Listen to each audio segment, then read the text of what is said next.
Oh, hi! This week, I'm gonna try one of my 2022 goals and do some fabric printing.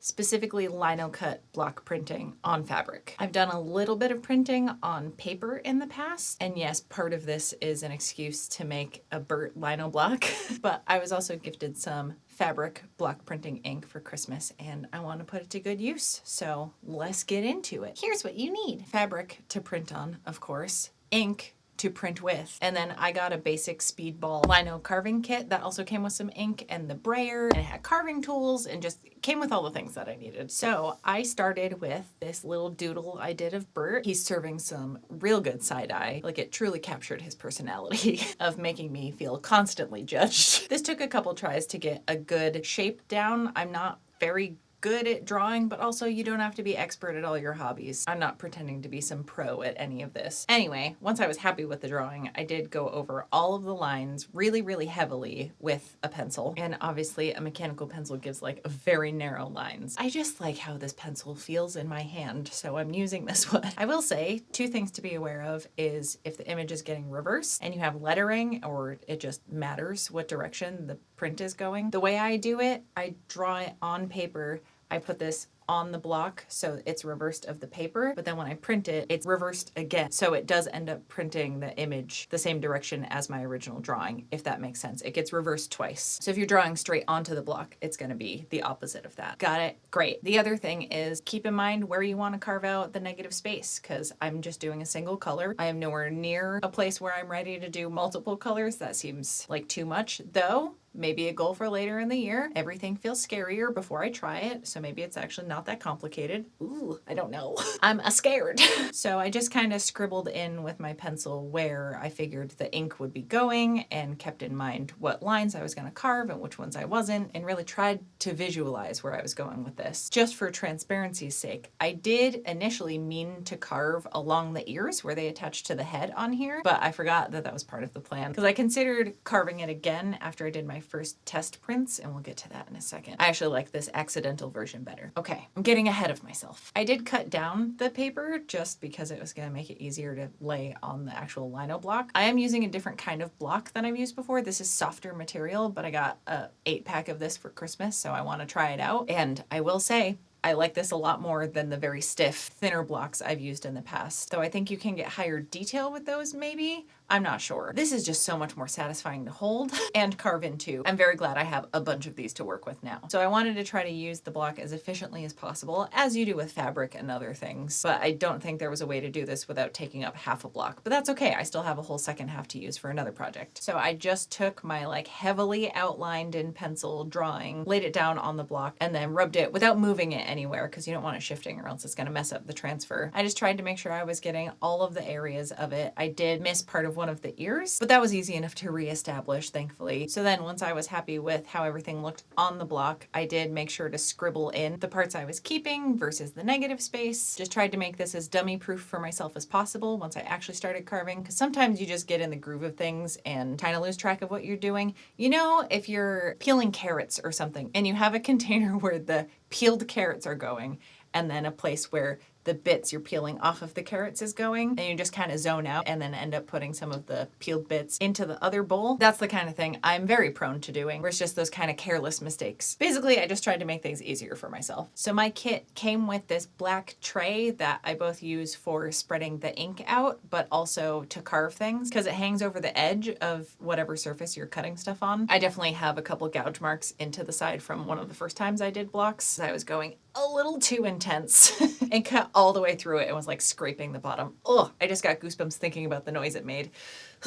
Anyways, just for safety, I like using this. So I also make sure that my fingers are not behind the direction I am cutting, if that makes sense. There's this other lip that you can kind of press your lino block against if you need some resistance, and keeps me from having to like hold my non-cutting hand on the other side and potentially just jab right into myself. I have yet to actually injure myself with any of these tips because it came with a handful of different blades. I like to start with the narrowest one so I can get the line work just as good as I possibly can. And I really take my time with this. I watch some time lapses on TikTok of people cutting lino blocks, and it's so satisfying. I don't think it's as satisfying to watch me do it because I'm just clumsy with everything. This part was more fun than actually drawing it out or anything. 10 out of 10 tactile experience, would do again. So once I'm happy with the edges of everything, I move to a wider blade and really scoop out everything around the design. Carving it down like this also makes it thinner, so when I go to cut this apart with scissors, I don't know if there's a different technique for cutting this stuff apart, if you're supposed to use like an X-Acto knife or something. Or actually there is a blade that is a little bit X-Acto knifey in the kit, and maybe that's what this is for, because I can't imagine carving things with it, but I also have no idea what I'm doing. Once I felt like I was done, I looked at the block at more of a flat angle. I looked at it head on to see if there were any obvious raised parts, and I took a couple of the interior bits down a little bit further. And then yeah, I took very junky craft scissors. I was certainly not using my fabric shears on this, to cut somewhat close around the edge, but still have enough to hold on to without getting my fingers on the ink or anything. So then, because my kit came with some regular paper printing ink, and I have used this before, I decided to do some test prints with this, which, hi, if you're part of my mail time or custom shit perk over on Patreon, I did a small batch and these are on their way to you because I'm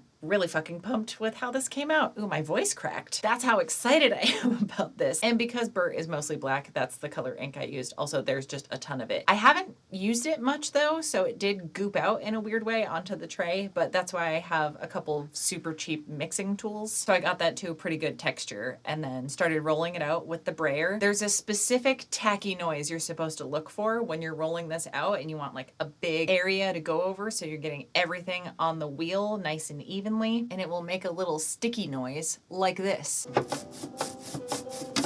There it is. Got some ink spreading ASMR for you. So once I had the right consistency on the brayer, I then rolled it across and got a thin, even layer on the block. I try to go over it in a couple directions just to make sure every bit is covered, but I'm not trying to like slather it on there. This part of the process is the stuff that I was fucking horrible at when I did my very first block, which was like 2 or 3 years ago now. And I haven't made that many since, but this part is definitely much better, meaning the application of the stamp to whatever I'm trying to print it on is exponentially better than it used to be. If you're anything like me, and it goes a little weird at the beginning, you're gonna get better. It's gonna be fine. Everything's chill. Also, the fabric ink is much more expensive, so I wanted to make sure that I was happy with the carving itself with the just paper ink before I moved on to the fancier stuff. Oh, and lining stuff up. There's a variety of ways to do this, but I was instructed by one of y'all, I can't remember because it was so long ago now, to put craft foam down so there's like a spongy surface underneath everything, and then put the stamp down and put whatever you're printing stuff on the top side. At least as far as paper goes, I have found this helpful, but it's harder to see where the stamp is in relation to the paper as it's coming down. So I traced the 4 corners of the paper onto the craft foam and then scooted the stamp around until it was in the center. So then I just had to line up the paper with the corners I had marked, which made this so much easier. So I went straight down, did everything possible to not shift anything. I do a combination of rubbing it with my fingers like I did when I was transferring the original drawing to the block in the first place, but without budging anything. So I'll hold down with one hand and then use the other one to move around a bit. But I also found this little tiny roller. I keep saying brayer. I think both of these are brayers, but we can also just call it the rolly tool. I found this at a very cool secondhand tool shop up in the middle of nowhere, Maine, and I love it for this because it's a little bit much doing this with the big roller. Also, that one's covered in ink, and this one isn't good for transferring the ink or anything. So I keep this one just for this part. Then once I felt like I had really gone over everything, again, took my time with it. There's no rushing here. I very slowly lifted up, again, trying not to budge anything or smear it. And then I got my first print. This is where I noticed I didn't cut the ears, but was actually happier with how this turned out. And I love it so much. It really feels like it looks like him, and I'm just smitten with it. Also, on a self-worth journey, the fact I'm able to say that about a thing I created feels really good. Where normally, if it's something I have made, regardless of the quality of the thing, I never used to be able to see any value or goodness or recognize any skill that went into the thing and accomplishment with having finished a thing. But it's coming a little easier these days, and that feels really, really good. So I'm very proud of how this came out. And that's okay to say about things that you make, where I suppose the making process is different from having the finished product. And both of those can be joyful. I've always really enjoyed the making thing, but could never give myself any credit with the finished thing. It was like, oh, well, I made it, so it must be trash. Like I said, I did a whole batch of these because I put out a lot of the black ink. And I know some people will put it back in the tube, but I felt like I was going to make a bigger mess doing that. I have some really nice paper for printing stuff on, and I was really excited to send another batch of prints out to folks, especially since I would be excited if there was someone making stuff that I enjoyed and supported and I got to receive something like this. So I hope stuff like this is cool for y'all that do the mail time and custom shit perk tiers, because it's my favorite thing I do every month is putting that kind of stuff together. Hope that comes across.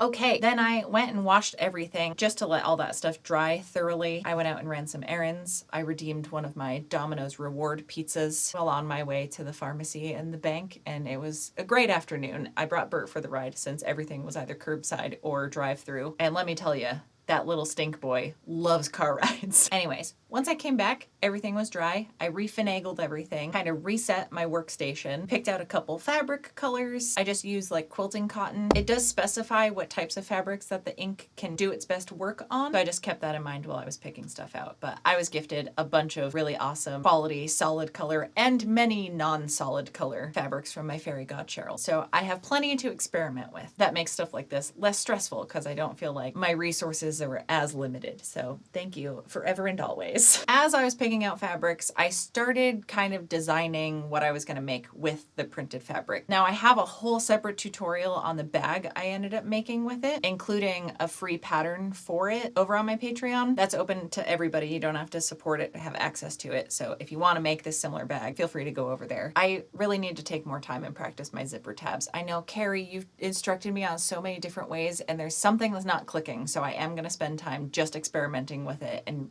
figuring it out. I think I know what I have to do next, so they're not my best zipper tabs. I'm aware of that. This bag's just for me though, so I'm not gonna stress out about it. This is something I would go back and redo if I was selling it in my Etsy shop or something, but for me, it's fine. Anyway, oh boy. I decided to pick out colors that would look very 90s color block. It's giving me Windbreaker. It's giving me Trapper Keeper. Sorry, I've been watching a lot of JVN content. Once I picked out the fabric, I pressed it out. I roughly cut things out. I wanted to give myself some wiggle room with where the actual print was gonna end up. Also, I had to interface this fabric, so it was all gonna have to get trimmed down after anyway. I got so excited I had to take a snack break.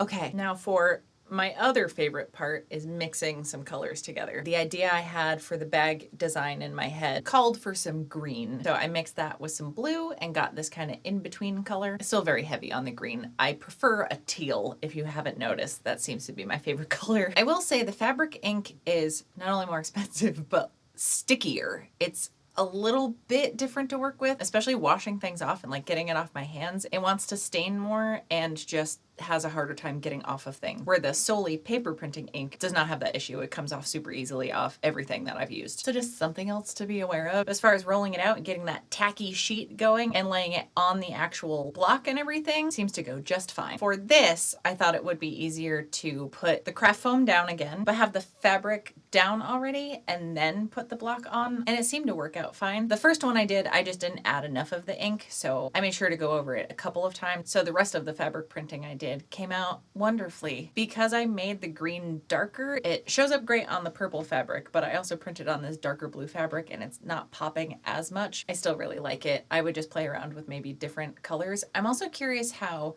say, a bright yellow would work on a darker fabric, if it would really show up like good pigmentation. So I'm gonna keep noodling around with it, because this has been a goal of mine for forever, is printing my own fabric, and I've just been too scared to let myself do it. But we're here now. It's happening. So yeah, I ended up with a final product as far as the lino block goes that I'm super happy with. I let these dry for a couple days, and then I ended up ironing the printed fabric pieces again because I was putting interfacing on the back to make a bag, and it didn't come off anywhere. It stuck really nicely. I have full confidence that washing this is going to be totally fine, though that isn't a test I've done yet. And once they were interfaced, I made this fun 90s color block bag that I really enjoyed crafting and just kind of brainstorming how I was going to put it together. I really like how the corners line up. Again, my zipper tab game is not quite there yet. I have done better ones than this, and I know they can continue to improve. So yeah, this is what I made with my printed fabric. Now, obviously bags with extra detail like this take longer to make, and I'm definitely going to keep experimenting with just adding bits of other fabric on the main panels and keep playing around with bag designs. I suppose that's also another goal for this year, is to come up with a second zipper situation. I have a million ideas. I mean, I have a million ideas for everything, but specifically upping my bag game. So my question to y'all is, if I made stuff with my own printed design on it, is that something I should consider putting in my Etsy shop? I'm not sure. Let me know and I can make a small batch and actually put some effort into my Etsy shop this year. I didn't do anything for it last year. That's not true. I did like one launch, I guess. I finally feel motivated again to do stuff for it, so I'm excited about it, which feels nice because that also hasn't happened in a long time, and I'm actually about to go take a bunch of photos of some sweaters and such that I have made. And I sold one of my dresses that has been up there for probably almost 2 years, I think. And it's one of my proudest makes, my houndstooth dress that I turned into a sweetheart neckline. And I'm just very proud of the workmanship on that one. I even just overhauled all of my shipping stuff for my Etsy shop, so this feels like a sign that I'm going in the right direction. I know I have already mentioned some of my Patreon pals, but to all of y'all over there, not just those 2 tiers, thank you so much for giving me the time and resources and opportunity to do this as part of my work. I appreciate it so much. It's the coolest thing in the world, and I will never be over it. And I couldn't do a Bert-themed project without exploiting him at the end. It is very cold outside, and he refuses to come out of the cat tent that I bought him. Anyways, thank y'all for coming along this journey with me. This was an exceptionally fun project to work on. I always enjoy making these videos, but some are more of a challenge and more technically involved, and this was just pure fun the whole time. The only downside of this is my hands were green for a little while after I printed these. But I'm gonna go have some lunch with this little bean boy. We will see you back here with another video next Friday. Thank you so much for hanging out. Yeah, man, if I could fit, I also wouldn't come out of there. The New England winters are very rough.